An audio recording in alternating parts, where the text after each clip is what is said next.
Previously on Jetstream. Pull him into the HUD and gun him. Solves your problem, he's dead. To fly and fight. Come on, you can get him. 1,000. Pull in. 6 tower. Pull.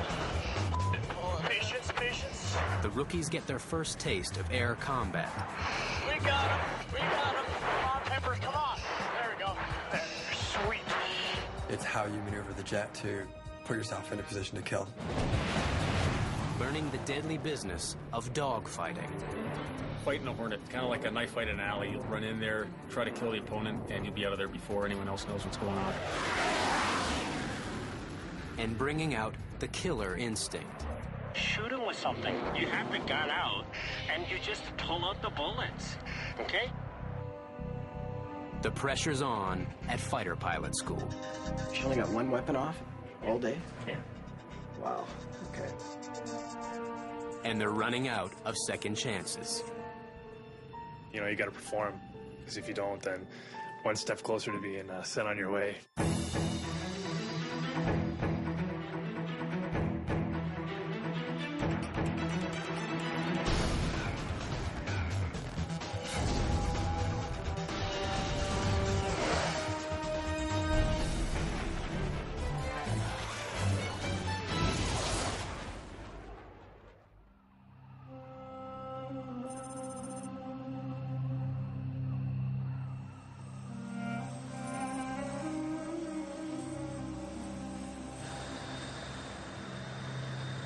It's the final term at the fighter pilot school in Cold Lake, Alberta. 6 months down, 3 to go. I'll give me about 20 minutes to get my shit together. Veterans have a name for this stage of the course. They call it the Dream Killer. You come in here all full of piss and vinegar, and you're a rock star, and then 5 months into the course, you're like, oh, is this ever going to end? For the 6 rookies who've made it this far, the good news is it will end. It's just that it might kill them first. Oh, man. If you're feeling bad, man. I'm good. It's just that I could have used about 4 hours more sleep. We go home, we study, barely get enough sleep, come in, do the same thing, you know, and it's exhausting. Everybody's going for the control position and gun the guy, or both guys engage defensive. Flare. And their stamina is bleeding away just when they're starting the hardest missions. It's called the Dream Killer because on almost every course, somebody goes down here. And the squadron veterans are already laying bets. In my opinion, I see 3 of them that have some difficulties. They need some pushing every now and then. And we see 3 of them that seem to grasp it fairly easily. Captain Tristan McKee. Unquestionably the least likely looking fighter pilot on base. I remember the first time I met him, I said, how's this guy going to be a fighter pilot? He looks like a scared bird or something. That's good. But actually, he's very methodical, very just progresses along quietly in the background. He's a by-the-book kind of guy. But so far, it's working for him. Above average. So it was good. It was a good trip. Above average. I'm really happy with that. Captain Yannick Jobin. He not only looks the part, he owns it. Perfect. He's strong. He's very professional, and he's not, I'm going to be the top fighter pilot on this course. There's no ego in that guy. He's very to the business, and I like that. Lieutenant Dave McLeod. The guy who started the course a month behind everyone else has made up ground in a hurry. Tickler started out strong. You know, he came through the gates late, but overall, he's a pretty solid performer, learns very quickly. Dave has eaten it up. He works his butt off to catch up with everybody else, and today he's in a lead. And you know what? I'm particularly proud of him. So that's the top half of the class as the instructors see it. What about the other half? Lieutenant Seamus Allen. If there's a wild card in the group, he's it. That was out of character. Not landing. He can fly. He's got good hands and feet. But he's just prone to making those one or two stupid errors in a trip. I remember when I first met him, I thought to myself, how am I ever going to authorize this guy to go carry live bombs out on the range? Stand by. Request initial vector. Disregard. Erratic, maybe, but Seamus is hanging in. It's the last two who are really slipping. Captain Tim Coffin. A strong start, but now he's starting to struggle. Tim is very cautious. He's, if I just fly corner speed and I manage my airplane and watch my fuel, I won't even worry about the guy out there who's, oh, I think he's gunning me right now. Oh, well, that's not acceptable. He has the desire, but it's getting so dynamic now that he's having a hard time keeping up. He's not in the boat. He's water skiing behind the boat right now. And finally, Captain Rielle Erickson. She's had trouble on every phase of the course so far, and she's failed a couple of missions in recent weeks. Not a good sign.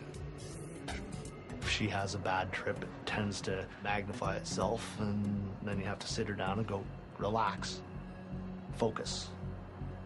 And as soon as she does that, okay. And she's back on the track, but she tends to get off track a fair bit. And right now, Rielle's so far off track, she's beginning to wonder if she's really cut out to be a fighter pilot. Crap, this is hard. I've been scared. It would be so easy, like, you know, with my degree and everything. Man, I could turn around and do something else, and it would, you know, it'd be a lot easier than this. It's a bad time to be having second thoughts, because this phase of fighter school is a bear. Air Combat Maneuvers, or ACM, is the most realistic combat scenario they've faced so far. There will be not one, but two other planes to deal with. Here's what they can expect.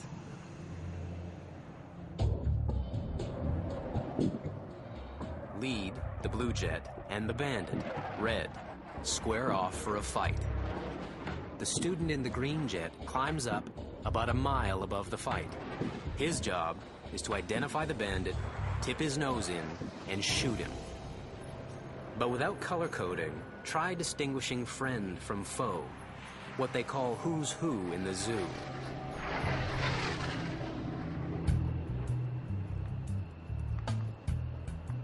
Captain Tristan McKee has soaked up his brief and studied everything there is on air combat maneuvers. But he has no idea what he's in for. They don't understand the way the time compresses with all the things that they're doing. They're flying downrange, they have a hard enough time seeing you, they're talking on the radio, they're looking at the radar, they're trying to interpolate things three-dimensionally. I'm starting to sweat just talking about it, but they're probably going to start sweating and getting a little overloaded and a little behind the aircraft.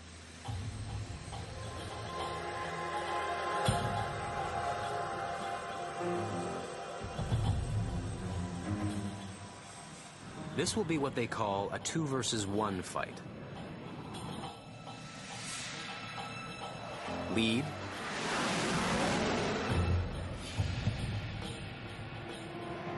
Tristan.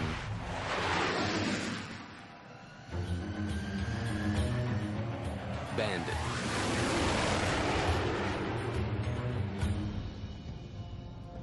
This is Tristan's view as they set up for the fight. Even on a clear day, the decision on who to shoot at these distances can be anything but clear. Accelerating for 400. We're at 17,000. Hey, shot who's who in the zoo, dude? Translation. Do you know who's lead and who's the bad guy? Alpha 5-1, hard right, Bandit right. On to Delhi. Tristan rolls nose up over the fight. There's one of them. Upside down, working the radio. 5-1, signal circle, southeast. On 2 press. trying not to shoot lead. No shot. No shot repositioning. It's easy to forget little things, like flying the plane. When Tristan lets his speed drop this far, it's low comedy for his instructor. Because at these speeds, you're not fighting, you're just falling. I lost some mini feet. One of the ways to avoid sending 300 bullets through your lead's canopy is to talk to him. Confirm where the bandit is. 5-2, confirm the bandit is low. 5-1 is low, man. Gage, figure out who's who. Now Tristan is so overloaded, he's blurting out 10 words for the work of 2. Spanky's the one that is still turning, not rolled out, from our perspective. He's closer to us, right? Yeah, closer to us. Meanwhile, Tristan's lead is watching, frustrated, fighting on his own, and waiting for help. Oh, where's the shot? Where's the shot? Bandit's nose is hard. Not repositioning. Oh. Bingo. Repositioning. Bingo. Let's go. Tristan is still hanging around about a mile overhead, and still overloaded. Okay, roll off the top. And it's about to land him in a dangerous place. Tristan kicks the rudder around, threatening to send the jet spiraling out of control. There's one of them. Watch the rudder, watch the rudder. There's 2. Watch the rudder. Watch the rudder. Alpha 5-1 is south, man. But he snaps it back under control. Alpha 5-1 is surging. Go. Gage, figure out who's who. 5-2, shot 5.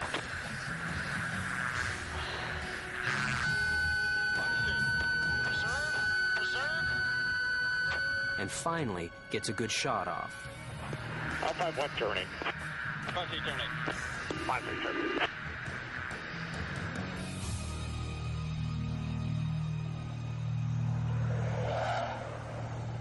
Back on the ground, Tristan's instructors dissect his performance before they're even in the door. He does all this fight to go up here, and then he's lost you. And then he comes back. There was this one big rudder oscillation like this to keep you guys visual, and we're like 100 knots up at the top. It's like, whoa! It was almost ready to go. And the one fight, he comes right through the middle of it, and I'm like, you know what? I should just haul on the stick here and just gun his ass right now. Yeah. They'll save that for Tristan's debrief. I don't know if I described it to you, the difference between regular flying, like airliner flying and A to B flying and all that, and fighter pilot is, as a fighter pilot, I don't view myself as much as a pilot, as more of a weapon systems manager and a tactician. That means I fight. However, at certain stages, the operation of my aircraft has to become number one, okay? I.e., like an engine flames out or whatever, and when I'm 68 knots at the top, that is frickin' slow, okay? 68 knots, I think Cessna stalls at that speed, okay? And what you do... And when you try to maneuver an F-18 at that speed... And I can feel the jet go sideways, and guess what we're leading into? We're leading into a whoop, and then a voom, voom, voom, one of those, like a full-up frickin' departure, okay? It's called the falling leaf, and it was the first big danger they were warned about. The jet starts slamming from side to side, dropping like a brick. And it can be fatal. I see problems on subsequent ACMs if you don't up the ante quick, and I mean quick, okay? He's saying that Tristan could fail the next mission if he doesn't pick up his game. He gets a below-average mark and a lesson. Just remember, it's not like the book. It's not like the book? Not really. The book describes various things, but those things don't really happen the same way the book says, because it's just so fluid and dynamic. All right, thanks. No problem. And it's that dynamic nature which will, in very short order, shoot down another of the group's star students. There's an expression that says you're always one flight away from the end of your career. No matter how hard you try, some things, it just doesn't matter. It's not good enough.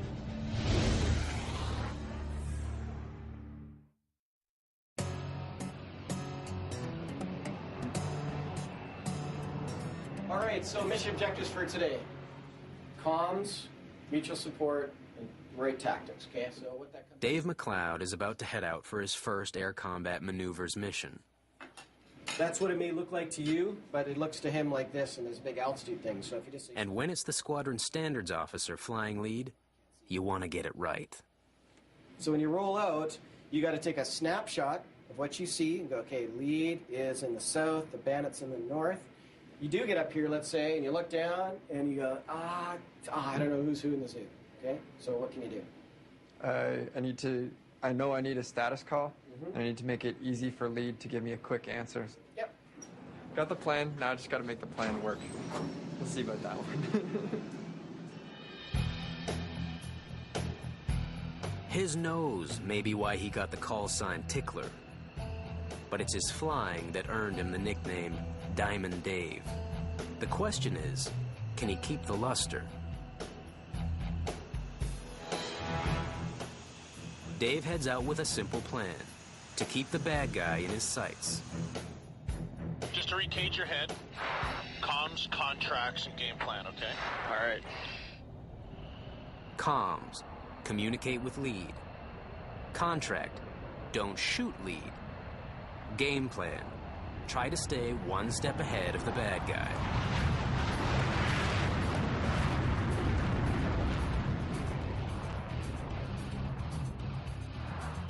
You got the bandit on the right?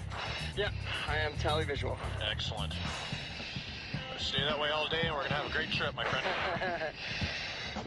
That is my plan. Deep breath. This is fun shit, man. Yeah, it's cool. Reference 240. Okay. All right.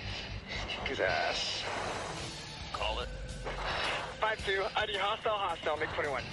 5-2 press. I'm on single circle in the south now. Even though one gray dot looks the same as another, Dave is certain he can tell which one is the bad guy and which one is his lead. The bandit's going to the west side now. Okay, I'm gonna wait for this next merge. Yep. And then I'm gonna pull down on the bandit. Good call. So Dave pulls the trigger. 5-2. A perfect shot. Valid. Valid. It means Diamond Dave has the kill. 5-1, roll out there, back. 5-1. But there's one little problem. What's that tell you? I just shot the wrong guy. Terminating. Also known as friendly fire, or fratricide.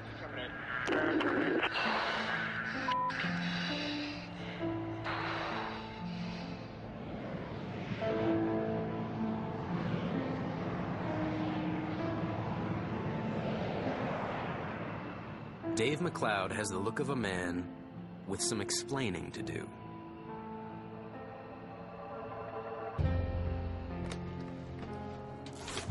Maybe Owen flailing some beer. Shot. Twice. Like once wasn't bad enough. And stop. What did I say at this point? Have you got him? And you're like, I am tally visual. I am King freaking Kong. There's going to be some ass kicking coming here in a second. Where did we get our brains swapped here? When lead called his status with regards to north-south, and I must have got that mixed up. Now, we told you in the brief, hey, when you go over the top, look over your RSN there, and you should see the bandit being the farthest away guy. Your brain's still processing, okay, 1% rule, I'm going over the top, I got some airspeed, all right, things are looking good, I see a couple airplanes do my thing, you look over. By this time, they've already gone through one complete iteration of the one circle fight. In other words, lead and bandit have swapped positions. Dave locks his weapons on the wrong guy. Assumption's the mother of all f***ups, and you know what? You padlocked lead the whole way through. So, energy management, great. Timing, clear avenue of fire, spot on. That's all null and void if you shoot your lead, right? Okay, we're fighting the same airplane out there. You actually might find yourself overseas fighting against somebody else that's flying a similar airframe as you. A lot of airplanes, even though it looks painfully different in the cover of a magazine, will look a whole lot similar when you're actually wrapping it up in a fight. And you know what the beer ROE is, right? It's 240s for that, because I shot him twice. Yeah. That's expensive. You know what? There's a reason why it's 240s. Because you'd rather do that in training and buy booze than actually do it in war and kill somebody. That is really serious, serious shit. Okay?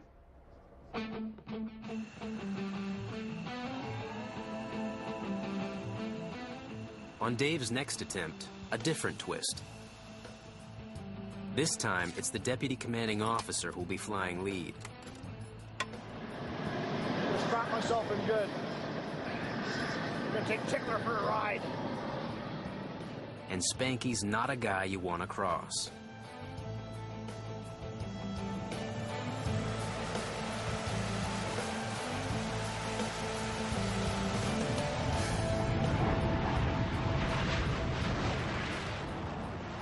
Students are told, don't waste time fighting. Get the kill quickly. And Dave's mission doesn't take long. If it went well, he may have redeemed himself.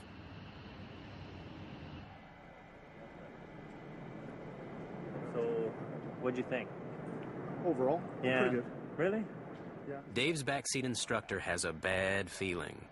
You know, one, I wasn't sure if he'd maybe accidentally even shot you. Oops. We're looking at the bandit in the right-hand turn going this way, and the PD box is pegged in the left corner, which is where you are.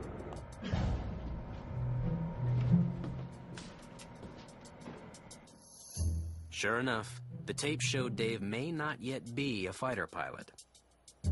But he is a serial killer.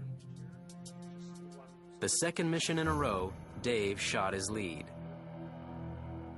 And Spanky's none too pleased. You're offensive. You've got your nose pointed at him, but I think you're looking at this and you don't know who's who in this. Am I right? I knew who was who.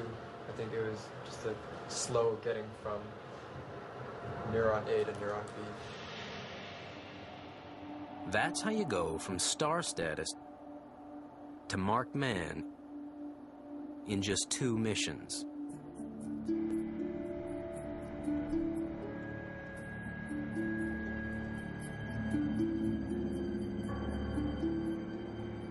So, Dave slapped with another booze penalty for being trigger happy, and Tristan with a bad case of overload. How come 2 of the leading students on course suddenly find the wheels coming off? Seasoned pilots have an expression for it. What we say is the bucket is full. You know, we all have a bucket. It's full of water, full of stuff that we're doing, and as we get busy, things start falling out of the bucket because we just can't keep up. Check that one. You know, what makes a good fighter pilot, it's not the best hands and feet, it's not the best shooter, it's not the best personality, it's the ability to process information rapidly and make good decisions. But some things even the best fighter pilot can't beat. And Mother Nature is one of them.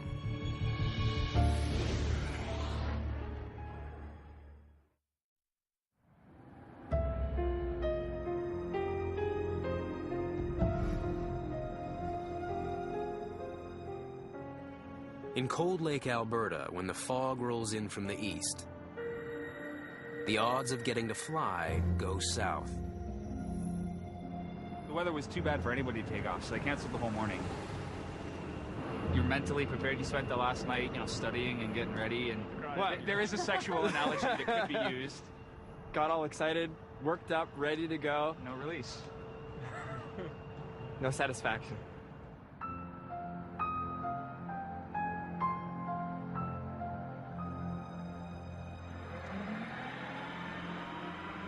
By afternoon, the weather gods have decided to cut the rookies a break.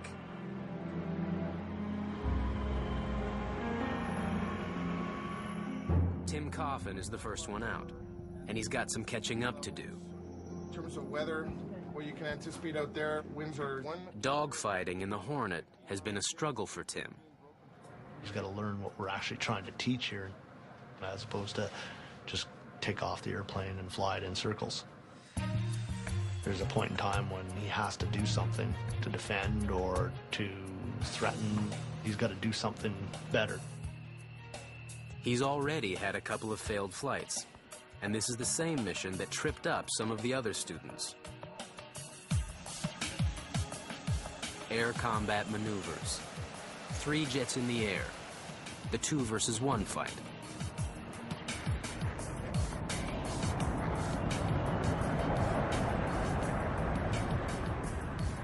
And if you've got 2 guys beating up on 1, you expect the fight to be over fast.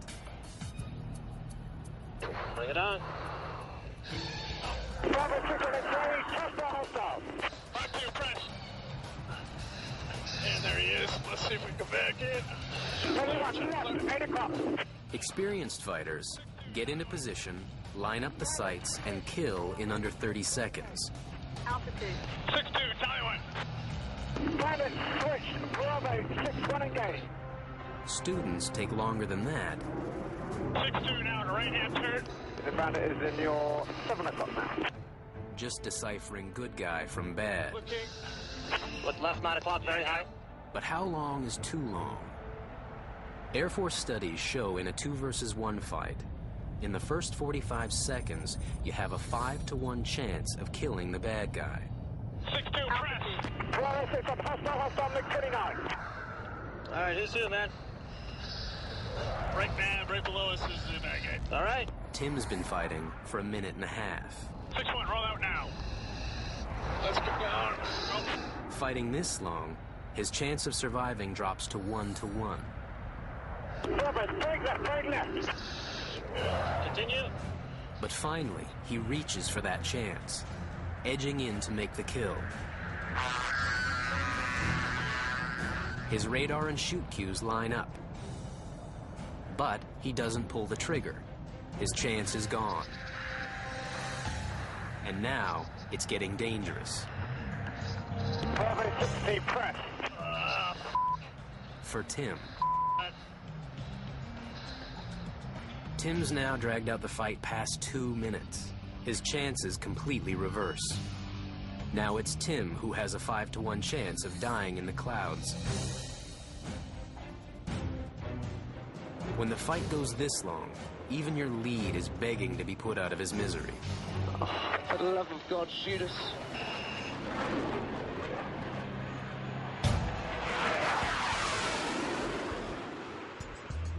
On this mission, the clock ran down, taking Tim's chances of success with it.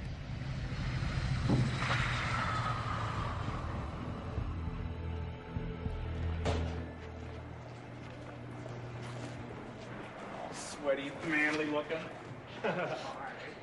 Wasn't a stellar trip. No, I think I could have did a lot better. That's kind of my gut feeling. And, yeah, let's have to wait and see. He won't have to wait long. MRAM, MRAM, MRAM. Shoot. This is real time. Those aren't shots Tim took. They're ones he should have taken. So all that time, right, you did that 2-circle fight. He didn't shoot you, and he coulda. He gives you his tail position, so to speak. You put a radar on him, you get a weapon system, you get everything, and you don't take the trigger. And the reason why you chose not to take it, just didn't see it, or didn't look right, or what was going on? What was going on in your head? Yeah, I have to look at the tape, see what was going on at that point, but I don't know. Not sure. Maybe I was trying to keep tabs on, make sure I was locked up with the right guy. So what do you need to be doing earlier at this stage? Getting in there.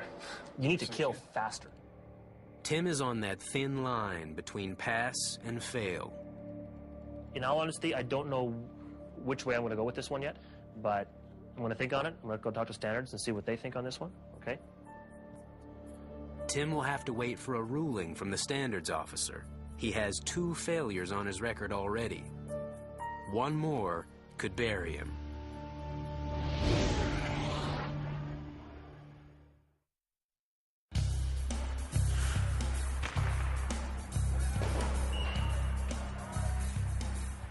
On the ice, Tim Coffin's got it all. He's fast on his feet, knows when to jump in, and pulls the trigger every chance he gets. Which is why his instructors can't figure out how come Tim can't put those skills together in the air. I know Tim loves the game of hockey, and he's very skilled. Reading the ice, getting to a position, getting there fast, those are all things you need to do in the fighter pilot business as well.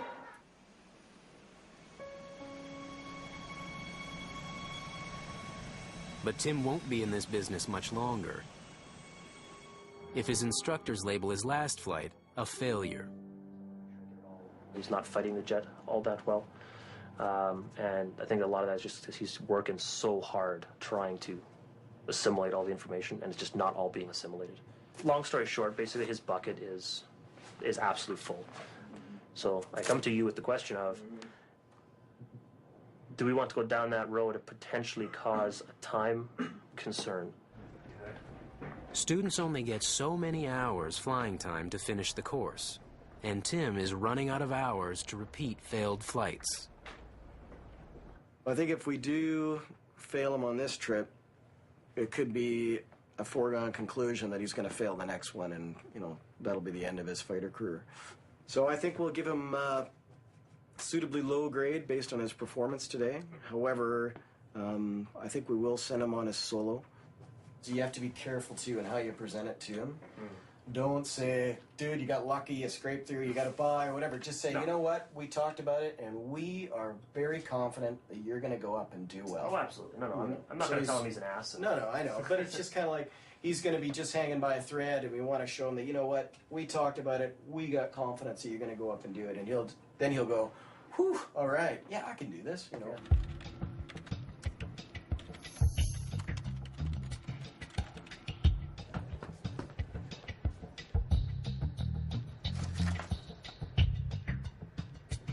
Is Neil down there? He went that way. That way? He went that way. Bathroom or our area. One of the two.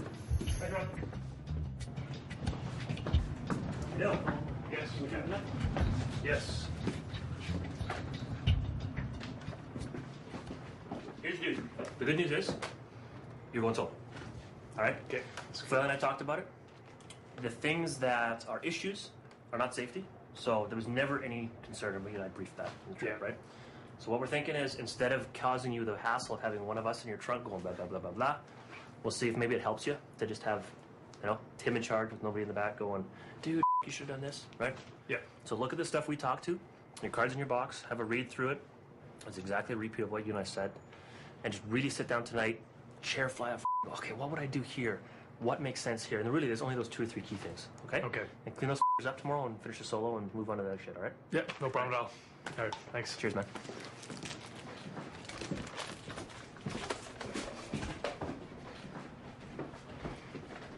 You want to know how it feels? Feels good. It's pretty nerve-wracking just kind of sitting in another phase brief kind of with that on my mind. You know, I was pretty pissed off with a couple things, but like on the flight, not as opposed to the debrief, but, you know, a couple things that, you know, mistakes I normally never make. And, you know, it's just no excuse for doing it, you know. Fix them for next time, go on the solo, and, you know, just get better as time goes by.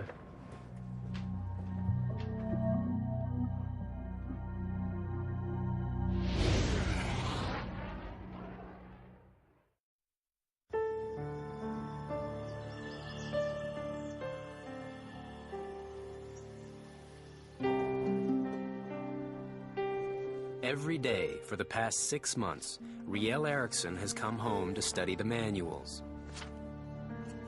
But this time, she's studying her options. Several times now, this course has delivered a knockout punch to her confidence.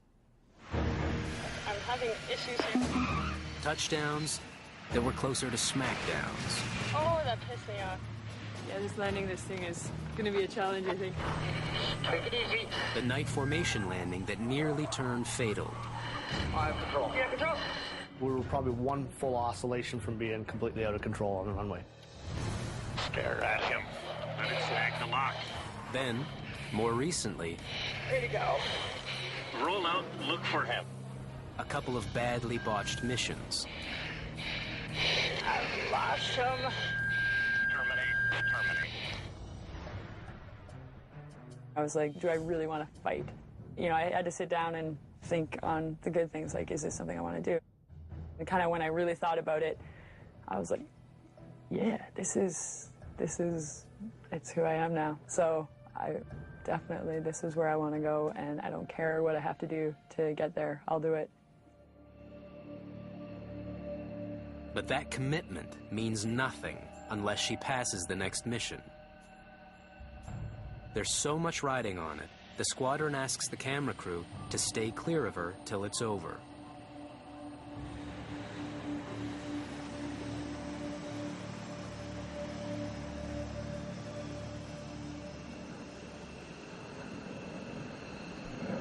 After the flight, it's a tense walk back, waiting for the instructor's verdict.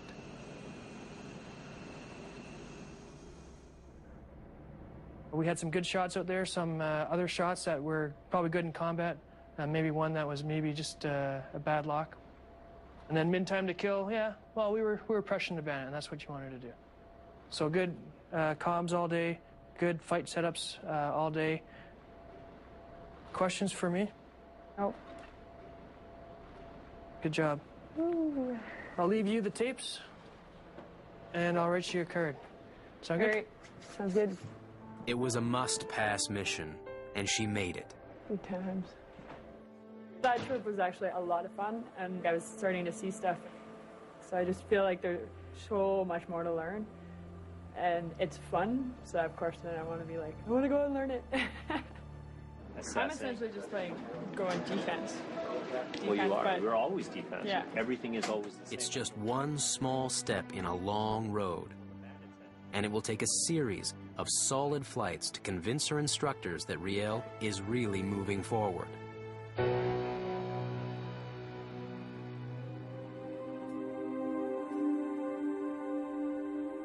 When a horse throws you down, you can walk away for good or get right back in the saddle.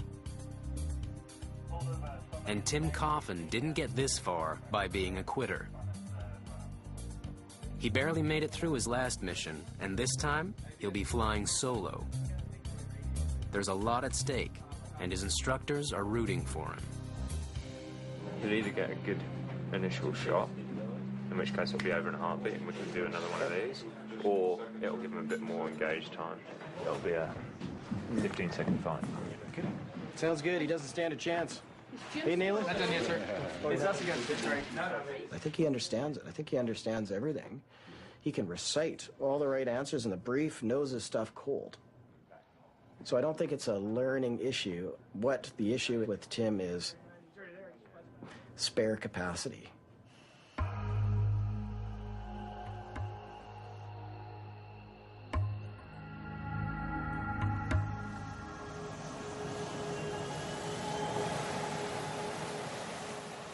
"99% of the time, a pilot will find nothing suspect on his pre-flight checks. But this morning, Tim Coffin spots a problem. Ice, frost on There's a thin coat of frost on the light wings. surfaces. Yeah. Flight control. It's barely visible, but icing can radically alter the aerodynamics of the wings so they can no longer generate lift. Yeah. Will that hurt your performance?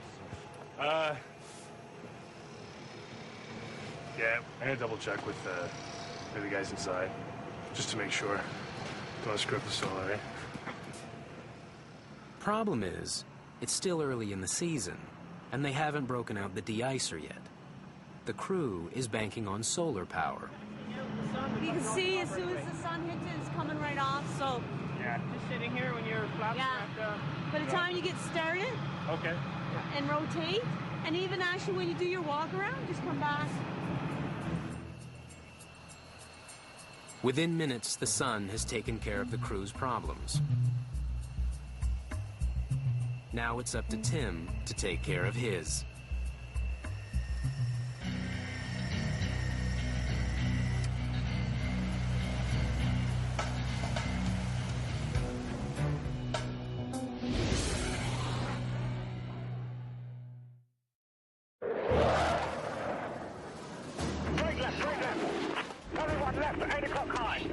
Tim Coffin is flying a combat training mission solo, and he's got his hands full. 5-1 engage. 5-2 press. Alpha 5-1 hostile. He's trying to stay in the fight, and trying to save his chances of staying in the fighter program. There we are. 5-2. Repositioning low. Ballot. Shot, ballot. Tim gets a good shot off, and repositions for another. He succeeds in locking on the target, but the onboard computer won't let him take the shot. Oh, shoot cue. Without a shoot cue, he can't release his weapons. Even though he's clearly within range of the bandit. 5-2, televisual.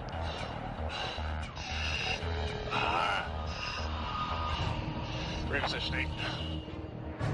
He maneuvers the jet around to try again. There we are. But the problem persists. What the f***?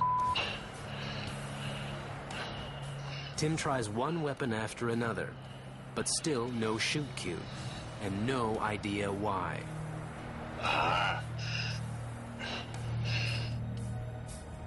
And terminate on 5-2.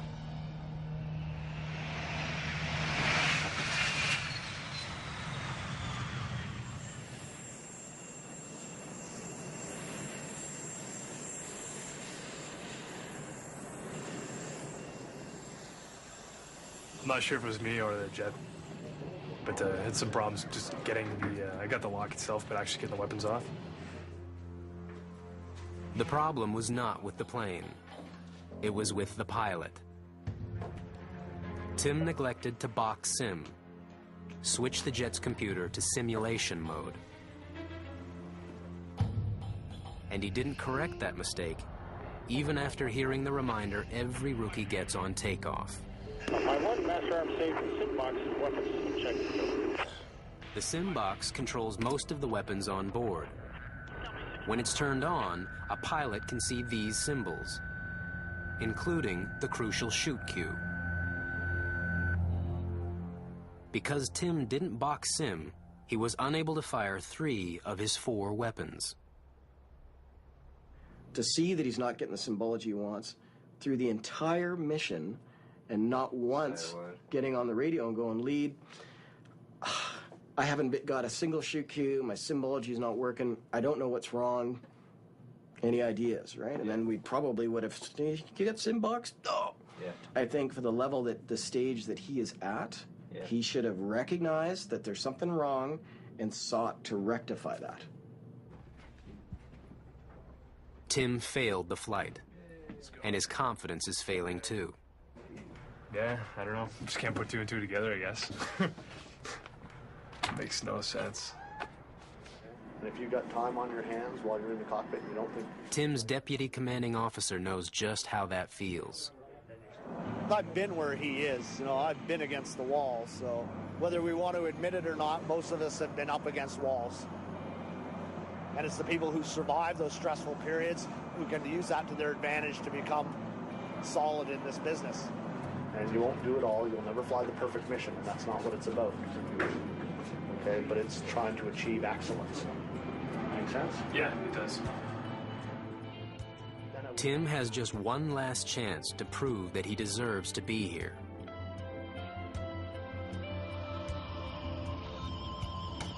Go home, they tell him. Don't cram. Chair fly that mission. Then come back tomorrow and ace it.